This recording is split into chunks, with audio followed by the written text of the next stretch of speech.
Olá, sou Juvândia Moreira, presidente do sindicato. Nós vamos começar mais um Momento Bancário e hoje debatendo aqui com Gustavo Cavarzan, que é economista do Diese. Boa noite, Gustavo. Boa noite. E a Ana Tessia, que é dirigente sindical, bancária do Itaú, e também acompanha a linha de pesquisa sobre o Banco do Futuro, né? Acompanha a nossa futura Faculdade dos Bancários. Boa noite, Ana. Boa noite, Giovânia. E nós vamos conversar sobre os avanços tecnológicos, o impacto disso para os bancários, para os clientes. E nós teremos, né, na campanha salarial do ano passado, nós colocamos na mesa de negociação a reivindicação de que que os bancos discutissem conosco os impactos dos avanços tecnológicos no emprego bancário e para o cliente bancário, né? Bom, os bancos não quiseram discutir isso, mas nós chegamos no final da campanha e fechamos a campanha com um seminário que vai acontecer agora no mês de julho, onde a FENABAN vai apresentar as tendências, né, tecnológicas dentro dos bancos, os avanços tecnológicos no setor bancário. Para a gente é muito importante, porque isso tudo tem impacto no dia a dia do bancário. A gente vai conversar aqui e vai entender por que tem impacto, né? A gente viu aí que em 2013, as transações via internet, o smartphone, elas representaram 47% do total de transações, né? Já sendo feitas nessas vias eletrônicas, né? Sem um trabalhador bancário, né? Sendo que nas vias tradicionais, né, agências bancárias, ATMs, call centers, o total de operações feitas por essas vias foram de 37%. Né, e tem mais um tanto que foi feito pelos correspondentes bancários. Isso tem impacto, né? Cresceu muito o número de contas que são movimentadas por esse meio, né? Sai de 400 mil em 2009 para 12 milhões, não é isso, Gustavo? Eu queria que o Gustavo começasse aqui falando para a gente de alguns dados, né? Todo ano os bancos discutem esse assunto, né? Tem espaços, feiras, espaços que são especializados para discutir o setor bancário. E o que é que tem, e a Ana também que está acompanhando aqui o Banco do Futuro, pudesse falar os dois aqui sobre essas tendências. O que está acontecendo no setor bancário, como que essas tecnologias estão substituindo a mão de obra, o impacto disso para o cliente também. Enfim, nossa conversa vai ser um pouco sobre isso, porque é importante que na campanha salarial a gente já tenha acumulado para, né, avançar nesse sentido. Boa noite, Juvândia. Boa noite, Ana. Boa noite. Os números são bastante impressionantes mesmo, né? Os bancos divulgaram há algumas semanas no CIAB, né, que é o Congresso de Automação Bancária, os dados sobre tecnologia no setor bancário. E aí, esse dado que você já passou na introdução é talvez o mais impressionante, que os canais que a gente sempre tratou como canais do futuro, né, a internet e o smartphone, hoje já são o principal canal de transações bancárias, né? Pela primeira vez na série histórica, eles ultrapassaram os canais tradicionais. E o que impressiona é a velocidade, né, com que isso acontece. As pessoas cada vez mais usam o smartphone para fazer operação bancária e de forma muito rápida.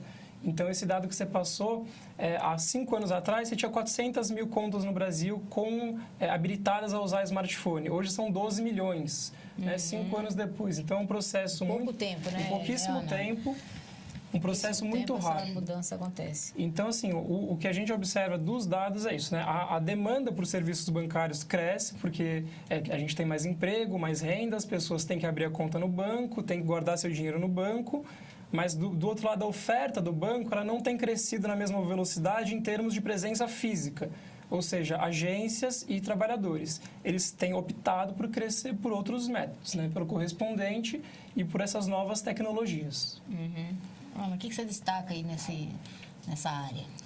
Bom, essa questão dos avanços tecnológicos no setor bancário é algo bem visível para qualquer cidadão comum. Basta você olhar uma foto. Esses dias eu olhava uma foto do nosso centro de documentação e eu olhava uma foto da década de 80. Então, você entrava na década de 80, você tinha a bateria de caixas, né, aproximadamente numa agência grande, né, dos bancos de grande porte, 20 caixas, 25 caixas, pessoa, né, atendimento presencial. E hoje você vai até uma agência, então é totalmente diferente, né? Então você vai encontrar 30 caixas, 20 caixas, 10 talvez, mas atendimento eletrônico, né? E o caixa, atendimento presencial, você vai achar lá no fundo da agência 1, 2. Se a agência for de grande porte, um pouquinho a mais, né? Mas isso dá para nós a dimensão do que está acontecendo no setor. Assim, e o nosso setor tem trabalhado, o setor financeiro trabalha no regime 24/7, né? 24 horas por dia, 7 dias na semana, fazendo operações bancárias. Então, qualquer cliente lá da sua casa pode ligar, né? No sábado, no domingo, né? Isso, para buscar uma informação sobre o sistema, tentar fazer alguma aplicação, desde que ela não confronte com os horários do Banco Central. Essa operação espera para ser efetivada de fato, mas ele já consegue operar com isso. Então, isso, obviamente, implicou um impacto na vida das pessoas, porque a tecnologia, ela não é solta no universo, ela sempre se relaciona com as pessoas, na sociedade que nós estamos.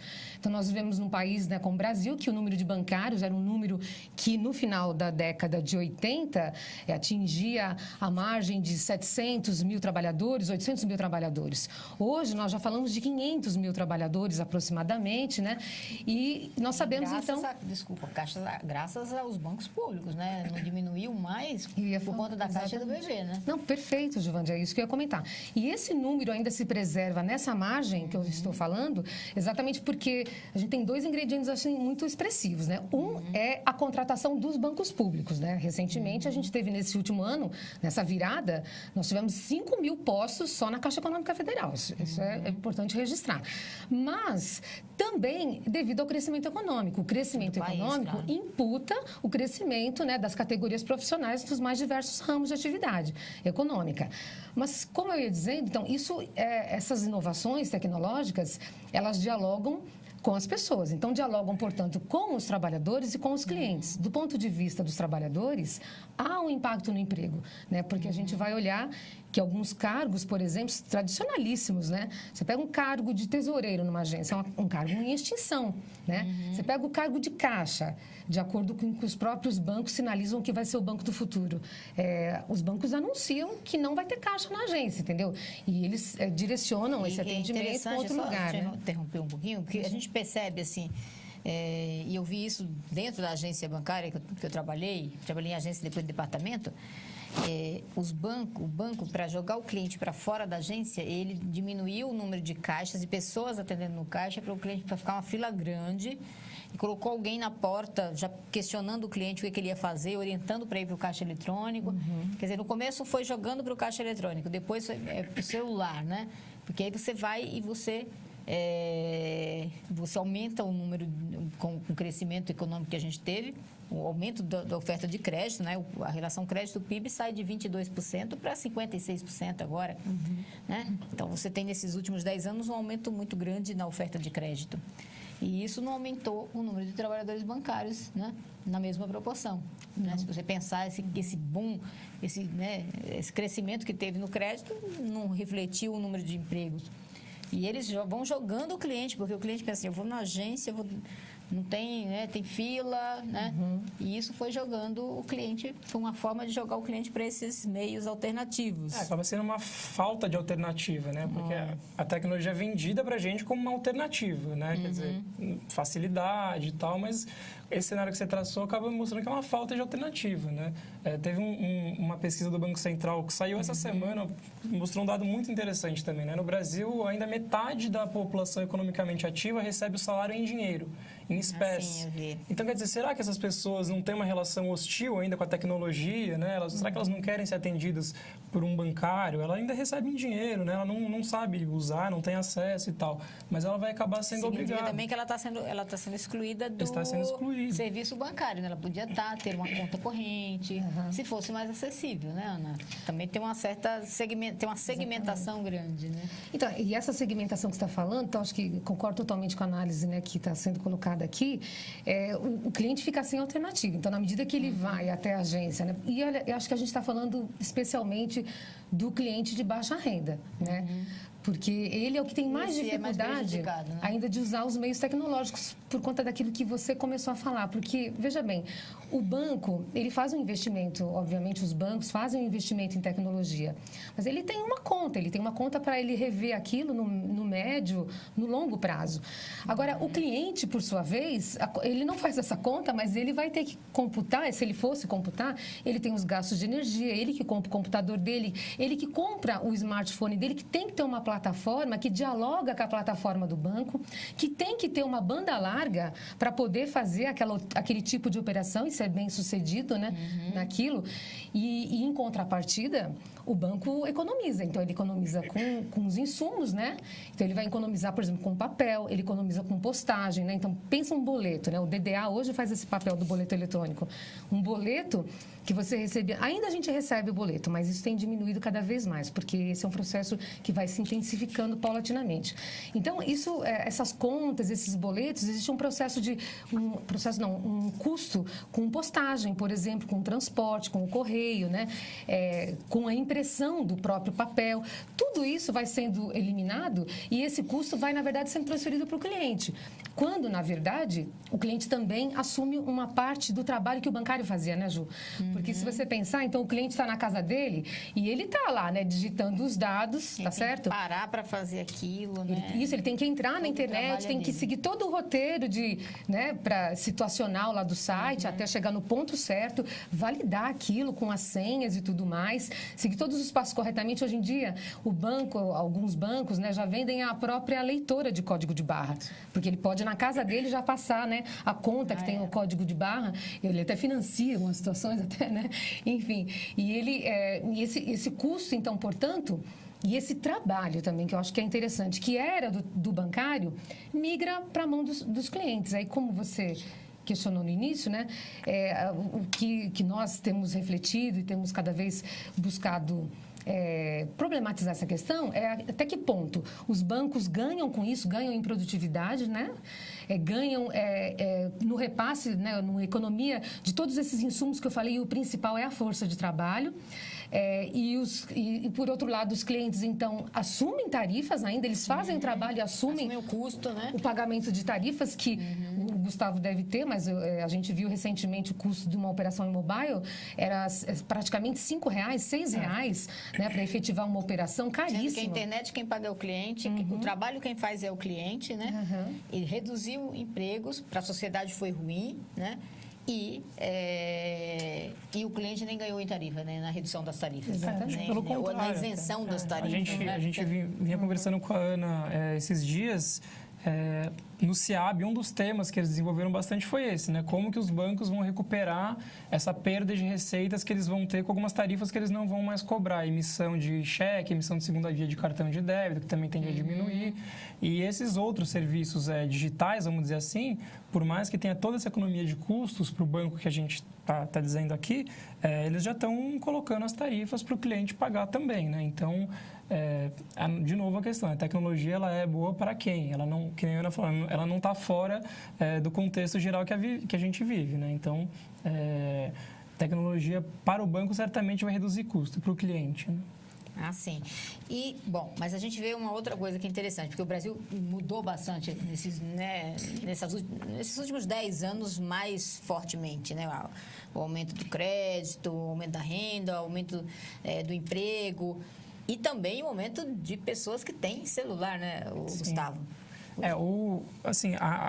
Assim como os dados de pessoas que utilizam a internet para fazer transações bancárias é impressionante, o número de pessoas que têm esses aparelhos também... Não é só um celular, é praticamente um computador de mão, né? Um smartphone. Faz de tudo, né? Então, um dado rápido aqui, em 2009, você tinha 2 milhões de smartphones em circulação no Brasil. Hoje são 60 milhões. Nossa. Né? Agora, assim, muita gente tem mais do que um, tá? Então, a estimativa é que ainda 1/4 da população brasileira só tem acesso ao smartphone. Então, o caminho ainda para trazer todas essas pessoas para dentro dessas tecnologias é grande. O que, de um lado, mostra que esse processo dos bancos também tende a crescer de forma rápida nos próximos anos também, né? Como já aconteceu nos últimos 5, deve acontecer de forma mais intensa nos próximos 5. Então, você tem mais ou menos 1 a cada 4 brasileiros tem um smartphone. Isso. Né? E um smartphone é uma tecnologia, né? É praticamente um computadorzinho, você faz tudo ali, né? Sim. E é uma facilidade, é uma coisa que está crescendo bastante, né? E, enfim, eu acho que nós vamos voltar aqui na segunda parte. Eu queria conversar com vocês um pouco de como é que isso poderia se reverter em ganho também para a sociedade. Porque um ganho desse, né, que o banco está tendo, não pode ser um ganho que fica só com os banqueiros, né? Só com os acionistas dos bancos. Né? Ele tem que ter, você ganha com os avanços tecnológicos, você tem que reverter esses ganhos para a sociedade, para os clientes, para os trabalhadores. Né? E a gente vê que essa conta está ficando, esse lucro, essa conta está ficando só para os bancos. Né? Esse ganho, né, todo que está tendo aqui está ficando só para os bancos. Só para os bancos, para os seus acionistas, e a sociedade tem pago uma conta muito alta, né? Está pagando a conta lá do acesso ao serviço, né? Está pagando a conta que as tarifas, ao contrário, elas têm crescido, né? A receita de tarifa tem crescido cada vez mais. A gente vê isso nos bancos. Então, assim, a gente vai fazer um intervalo. Quando a gente voltar, nós vamos conversar um pouco sobre isso. Como é que isso teria que se reverter em ganho também para a sociedade, para os trabalhadores. E isso altera o serviço bancário, né? O serviço bancário, antes de ser bancário, significava uma coisa. Agora, né, Ana, ser bancário significa outra coisa. Eu queria que vocês também comentassem um pouco isso. O impacto que tem no dia a dia do trabalhador, o impacto que tem na função que ele exerce. Né? Tem cargos que estão praticamente em extinção. Né? E como é que isso vai impactar, né, a jornada de trabalho dos bancários. Isso tudo tem trazido impactos, no geral, bem negativos. Né? E a gente vai fazer um intervalo e vai voltar para conversar sobre isso.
Estamos de volta no MB falando sobre os avanços tecnológicos, toda essa tecnologia bancária, o que impactou na vida do cliente, dos trabalhadores, para a sociedade.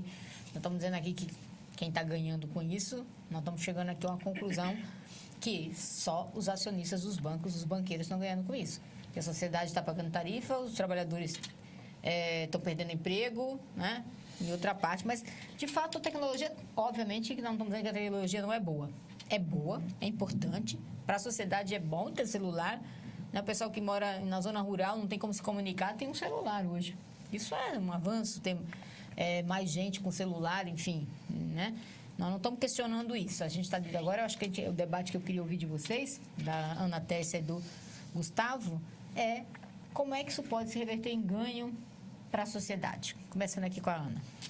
Bom, acho que a primeira questão, Ju, é que, como você falou bem, nós nem de longe, nós não estamos questionando a tecnologia em si, mas é como ela é apropriada pelo homem, como ela traz vantagens para o homem e para a sociedade, como ela pode trazer conforto para o homem.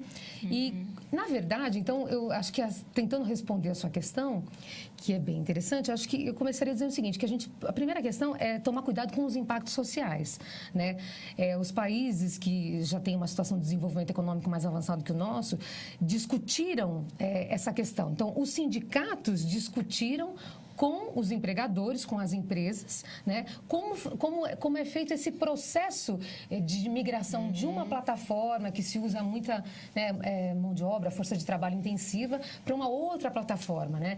Então, para nós é fundamental acompanhar esse processo de tecnologia que se intensifica cada vez mais. Você vê, os números são muito contundentes nesse sentido. Então, acho que essa é uma questão importante. Coisa que aqui está sendo feita de maneira unilateral, né? Exatamente. A gente não registrar isso, os bancos né? nem... se negam a discutir isso. Exatamente. E acho que isso é ser moderno, né? Então, se a gente quer falar em modernidade, tecnologia está sempre associada à modernidade, é moderno, então, discutir esse impacto social. Então, acho que essa é a primeira questão. E aí a gente, então, obviamente, vai ter que olhar para essa questão dos trabalhadores, dos clientes, né? Acho que, até falando rapidinho, eu já comentei um pouco dos clientes, mas acho que a questão dos clientes é sempre fundamental a gente pensar o seguinte: quando a gente pensa no ganho que o cliente tem, por exemplo, a questão da tarifa precisa ser repensada, né? A tarifa vai aumentando, né? Então, até onde a gente vai parar com isso? A gente imaginava que se o banco economizou, se os bancos economizam, então também seria possível abaixar a tarifa. Então, essa é uma questão que fica.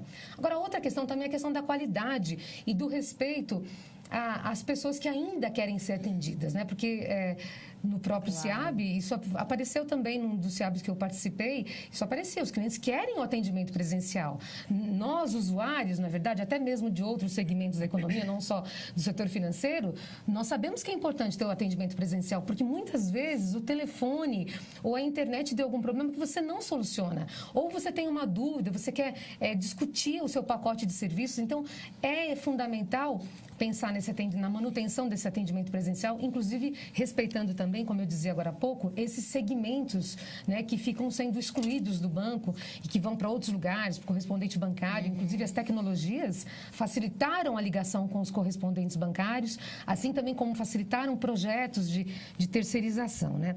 Agora, só ainda fazendo um comentário sobre a questão de como a gente pode pensar nesses impactos sociais, a questão dos bancários, acho que tem uma questão muito relevante para nós. Porque se o Banco do Futuro, como ele é anunciado, ele vai ser uma agência de relacionamento, né? Isso é o que a própria FEBRABAN anuncia. Então, pensando que então são trabalhadores que vão executar tarefas mais técnicas, né? Até aí, nenhum problema, certo? Até aí, acho que nenhum problema. A questão é saber aonde que vai ficar uma massa de trabalhadores que ainda existe sempre um trabalho residual. Toda automação bancária, ela não se resolve. Eu vou dar o exemplo do caixa eletrônico. Imagina a ingenuidade achar que o caixa eletrônico é uma máquina autossuficiente, né? Pelo contrário. Então, ela é uma máquina que alguém fez o software, obviamente, alguém fez o hardware também, mas é uma máquina que um bancário vai lá e abastece, um bancário ou um terceirizado, né? Em algumas situações, abastece umas gavetas com as cédulas, né? Outro trabalhador vai abrir aqueles envelopes com os cheques, né, para fazer o processamento desses cheques, para fazer a contagem do depósito também das cédulas em dinheiro. O trabalhador vai trocar a fita, a bobina. Todas essas coisas são trabalho que existem mesmo havendo a máquina, entendeu? Mesmo havendo um processo eletrônico como é esse dos caixas eletrônicos, né? Até mesmo o controle disso é feito também por uma pessoa. A máquina normalmente ela não é um autômato que opera sozinha. Alguém precisa controlar, ainda a inteligência humana, né, é necessária para controlar essa máquina. Então, a nossa preocupação é olhar essas carreiras, então, que estão nitidamente extintas, como caixa, tesoureiro. Você pega um conjunto de escriturários, né, que é uma carreira praticamente em extinção, somente nos bancos privados, né? Até mesmo os operadores de teleatendimento, porque os bancos anunciam que querem eliminar o atendimento, a intervenção humana, né? Então, quanto mais a URA trabalhar, que é a unidade de resposta audível, com o cliente, mais que é a maquininha, né? Que fica falando com o cliente. Não. Isso, que é insuportável. Que é insuportável. Normalmente é insuportável. Você liga numa central de atendimento, até você chegar onde você quer, você tem que ouvir não sei quantas informações, né? E, às vezes, isso é motivo de irritação de muitos clientes, de muita gente. Você quer resolver isso, na hora que você tem problema é que você sabe que as dificuldades. Você chegar no atendente, na pessoa, você tem que escutar lá um monte de alternativas. Às vezes você resolve tudo, você fala assim, eu vou fazer isso sozinha, porque tá difícil achar a opção de como é que eu falo com alguém. Tinha que ser a primeira, né? Eu vou falar com alguém ou eu vou direto para... Não, você vai lá, aperte 1, 2, escuta não sei quantas vezes o saldo para chegar no registrado, para depois você falar de onde é que está o atendente, a opção do atendente, né? Isso é muito comum aí e muito difícil, né? Quando você tem problema, principalmente. Porque você não chega nunca naquela opção lá do atendente. Às vezes você escuta... Olha, eu tive um problema aí com a loja que eu fiquei... uma compra da internet que eu fiquei... Foi difícil achar a opção atendente, porque nenhuma das opções que aquela URA me deu, o atendimento eletrônico me deu, me servia. E também eu não conseguia nunca chegar no atendente, porque eles dificultam ao máximo, né? Isso é isso se regulou muito, eu acho até que a legislação foi, né, os órgãos de defesa do consumidor foram cobrando muito, mas nós temos muito problema com isso, né? Tem coisas que precisam ser resolvidas. Agora, eu acho que você falou uma coisa de regular, pensar nas profissões, né? E no impacto que isso tem para o trabalho bancário, para a vida do bancário, como é que o banco está se organizando. O banco quer fazer isso, quer ter uma agência que só é de negócio, né? Que ele vende os produtos, né? Que atenda o cliente, oriente nos investimentos, mas venda os produtos principalmente, quer tirar esse tipo de serviço que hoje ainda está muito nessas vias eletrônicas, como a gente viu aqui, mas ainda tem dentro do banco. E isso tem um impacto, eu acho que tem um impacto grande para todo mundo, para a sociedade. A gente não pode achar normal, né? Que seja feito só pelo banco, unilateralmente. Né? Tem impacto na saúde, porque essa coisa está impactando demais na saúde. O banco, esse chamado banco do futuro, é um horror. Né? Banco, é negócio, aí você pressiona o cliente, o bancário com aquelas metas impossíveis. O bancário pressiona o cliente para comprar produto, entendeu?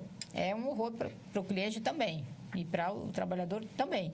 E para a saúde do trabalhador e para a família do trabalhador que vê seu familiar doente, para o Estado que paga uma conta enorme no afastamento desse trabalhador. Quer dizer, isso é uma coisa necessária de ser discutida, né? Porque tem um conjunto de impactos essas mudanças, né? Tem que ser discutida com quem? Quem é de direito, e quem é de direito são os trabalhadores, seus representantes, e a sociedade, né? E os clientes. Isso é uma coisa que os bancos não fazem, né, no Brasil, esse tipo de discussão. A gente força, bota na campanha salarial, tem que fazer greve, tem que fazer luta para poder... Agora, com relação aos trabalhadores, né, a Ana estava lembrando de um texto do Keynes, lembrei agora, chama Possibilidades Econômicas para os Nossos Netos.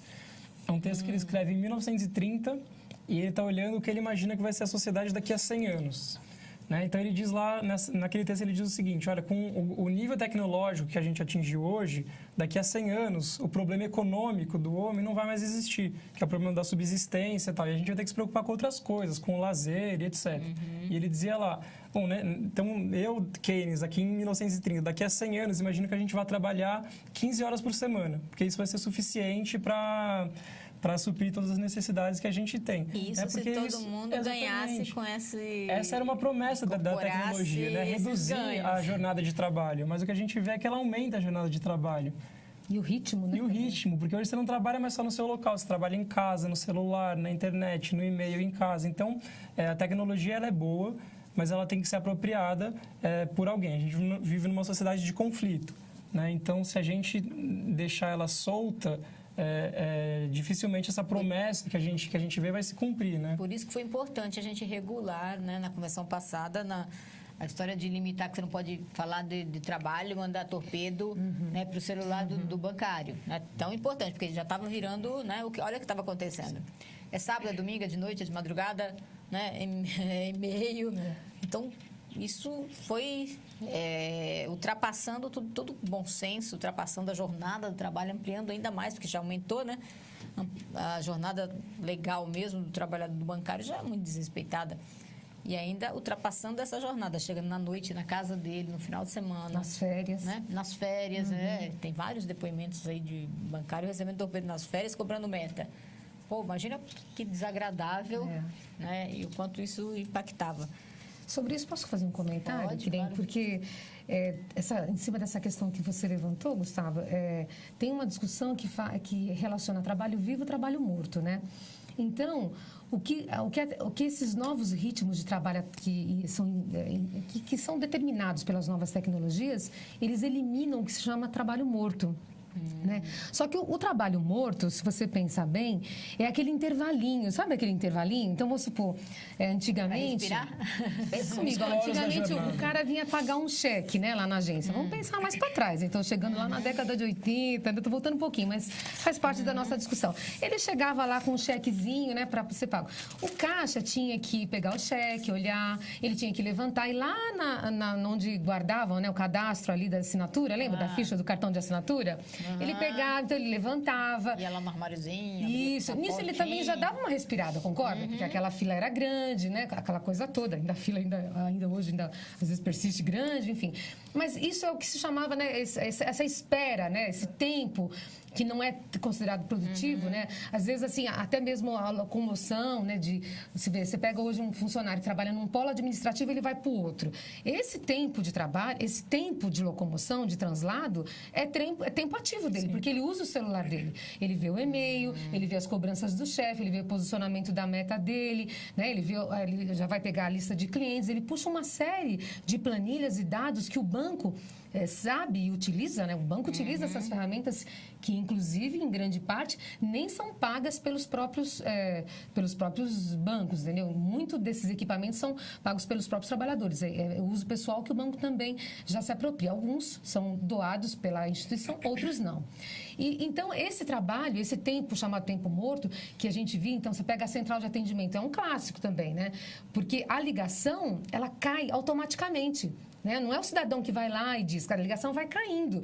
Né? Então, os tempos são muito menores. Né? Então, a gente uma vez fez uma pesquisa aqui pelo centro mesmo, de pesquisa 28 de agosto, e a gente perguntava se a inovação tecnológica no ambiente de trabalho dele fez reduzir as tarefas que ele tinha. Não, ele falou assim, não, minhas tarefas aumentaram com as inovações tecnológicas, né? Porque o tempo e o que se faz, o que se busca, como é que se manipula os dados, foi reduzido e intensificado. E eles ainda reduziram o número de trabalhadores, né? Exatamente. Piorou, né? Que vai refletir na saúde. Agora, tem uma questão, assim, nós estamos terminando aqui nosso momento bancário, tem uma questão que os bancos nunca divulgam, né? A gente não vê, pelo menos não tinha acesso, não tinha um dado sobre isso, que eu acho que era uma questão de transparência para o cliente. Saber os problemas que se tem no acesso à internet, no acesso à sua conta corrente e às operações na internet, no celular. Isso não é um dado que os bancos divulguem, não é mesmo? Eu estou errado, já começa a ser divulgado. A gente não vê muito. Não existe. O que existe, que a gente pode tentar ir caçando esse dado, é dado de PROCON, de IDEC, né? Que são as reclamações. Olha, fui tentar resolver um problema, não consegui nos canais do banco, etc. Que é o que você falou agora há pouco. Você foi tentar resolver um problema na loja, ficaram te transferindo, você fala com a URA, não fala com uma pessoa e você não consegue resolver. Até que você vai nos órgãos de defesa do consumidor e lá, quem consegue ir, né? Quem vai, né? Quem reclama, quem registra essa reclamação. Porque eu vi outro dia na TV falando que tinha aumentado muito esses dias, agora, aumentado os problemas, né, com a internet, né, a invasão, enfim, esse tipo de problema. Segurança, né? De segurança, isso, exatamente. De segurança na internet, né? Nas operações feitas na internet. Mas a TV falou uma coisa sobre isso e não deu dado concreto, não deu informação, porque a gente não vê, os balanços não falam sobre isso. Né? Os clientes não têm como saber. Será que meu banco é seguro? Será que tem seguro fazer essa operação? Isso não é um dado que as pessoas tenham acesso. Os clientes não têm essa confiança, porque uma das coisas que a gente vê é isso, né? Que cresceu muito o uso de smartphone, mas para transações que não envolvem movimentação financeira. Porque justamente as pessoas ainda não sabem, né? Se um hacker invadiu meu celular, de quem vai ser a culpa? Vai ser do banco? Vai ser minha? Ou se tiver um vírus? Ou, né? Esse é um assunto também para outro momento bancário, porque dá pano para manga, né? Lá na Bahia a gente fala pano para manga. Bom, e amanhã? Amanhã você tem um palpite no jogo do Brasil? Quem vai entrar no lugar do Neymar? Você fez uma pergunta. Acho que o Gustavo vai saber responder melhor do que eu, palpitar melhor do que eu. Fala aí, Gustavo, qual é o seu palpite? Essa de amanhã é mais fácil de responder do que a dos amanhã acho que entra o William e o Brasil ganha de 2-1. E você, Ana? Olha, eu gosto do menino que tem alegria nas pernas, né? Eu gosto dele também. O Bernardo? Mas eu acho que a gente ganha, porque vai entrar com tanta garra, né? Porque tá todo mundo muito solidário com o que aconteceu com o Neymar, tá todo mundo muito solidário com a seleção, que jogou bem no último jogo, que suou bem a camisa, né? Ainda não sofremos. Os 3 minutos do primeiro tempo já fez um gol. Olha, eu só não anuncio o placar, mas estou otimista. Estou otimista. Eu também. Brasil, nós estamos torcendo, né? Vai dar tudo certo. Boa sorte, Brasil, e até o próximo Momento Bancário. Um abraço a todos. Boa noite. Boa noite. Boa noite, gente.